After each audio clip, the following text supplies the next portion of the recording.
Transforming secrets. We humans harbour many secrets. You know, as you as an individual probably have many secrets inside you.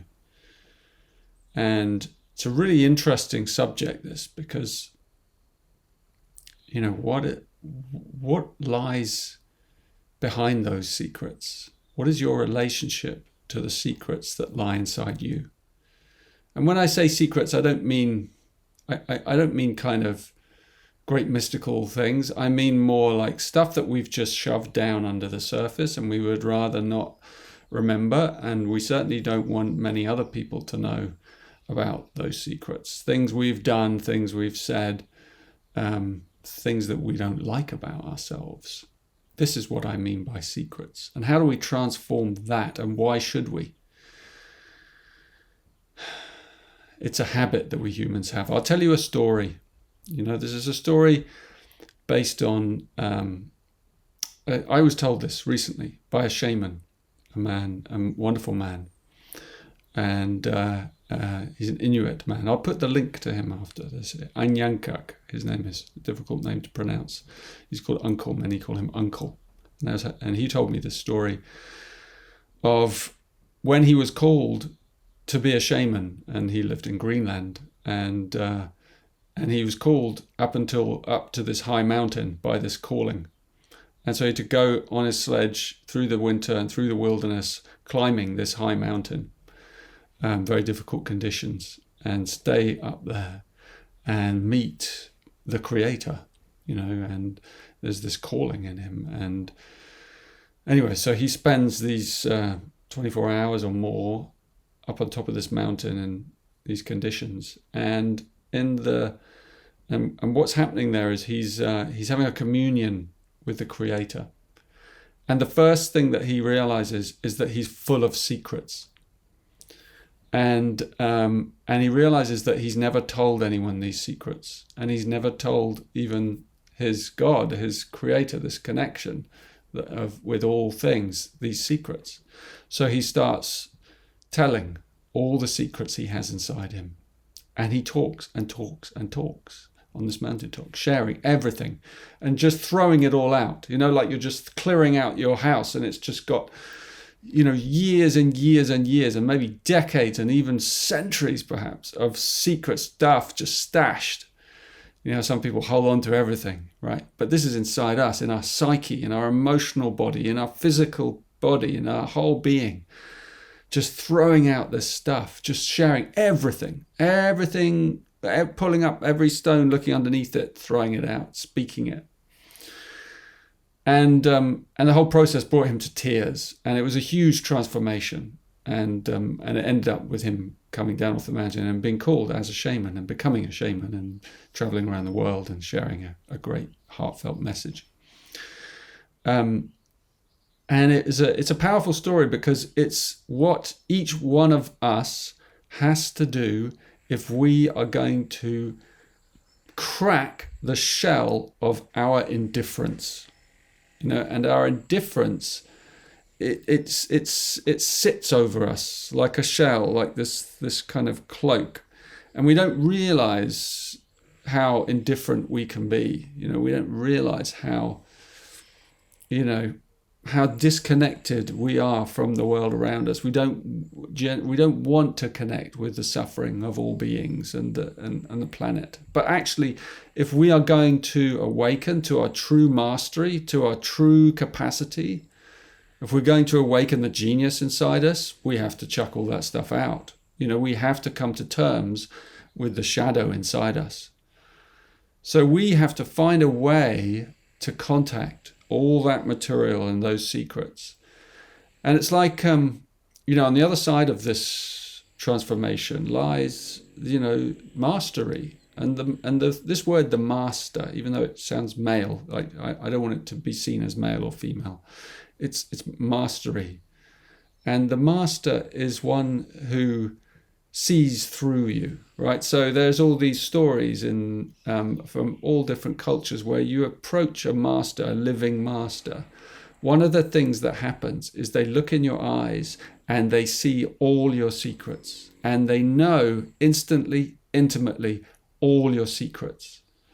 And unless you've experienced this, you can't, you can just imagine it, right? But if you can imagine the experience of someone looking at you and seeing everything you've ever said, felt, done, and the things that you're holding now, that is that level of mastery. So you cannot have anything that you don't accept about yourself. That's what mastery means. So cracking open indifference is about coming to terms with all that. So we have to really dig deep inside ourselves to kind of root out those secrets. And we just have to realize that, we contain all that. It's a part of our humanity. And it's not that we have to share all those secrets, but we have to kind of be prepared in a way that if the world knew all our secrets, that would be okay. That's the state we have to get to. It would be okay. It would be, it might be terrible because they would know what you are and they would know all your ugly side and all of that.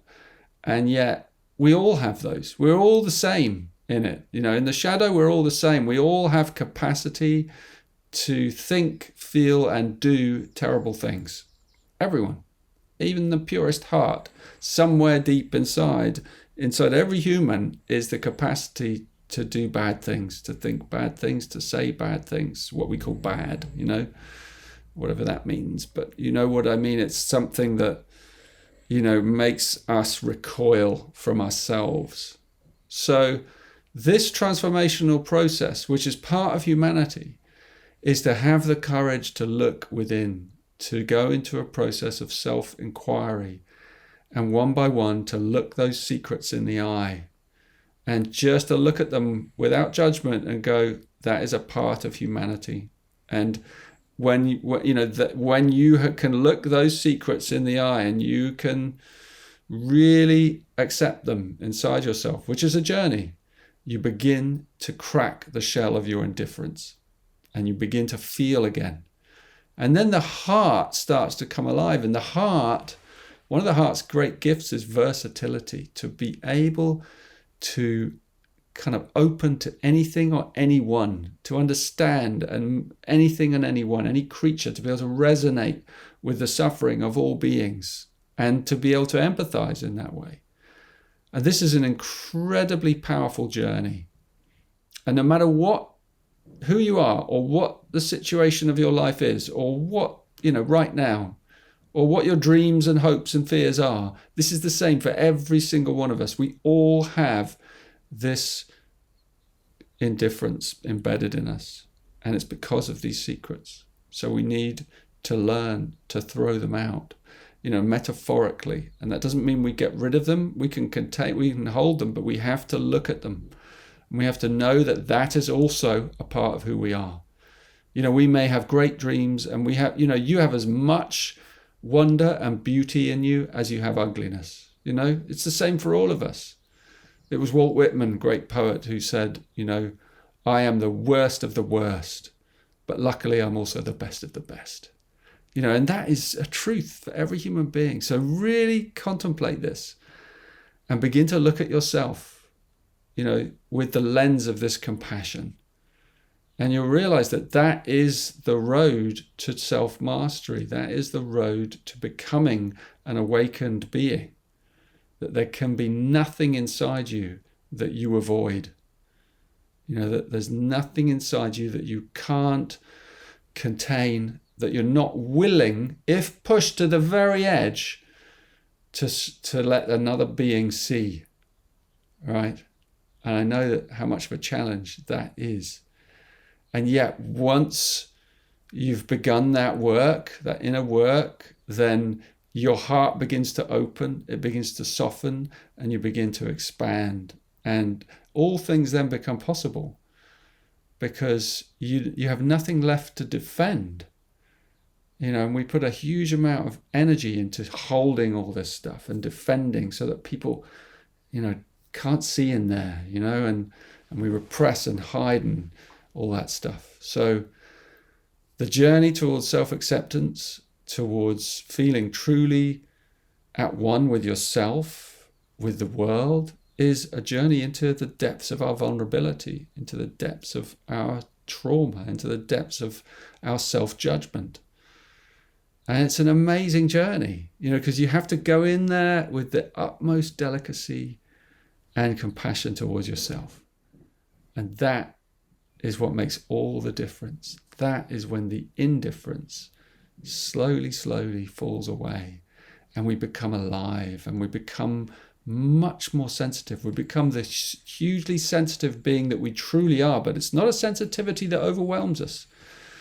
It's a sensitivity that is carried through the waves of our love, of our self-love, of our love of being alive, and of our love of all beings. And, that may sound lofty, but we are lofty beings. We have capacities far beyond our deepest reckoning. So I commit this one to you. This is a great work. Start this shadow work and begin to kind of unpeel some of those layers of your own self-judgment and the indifference that you have taken on at some level, and open yourself up to life.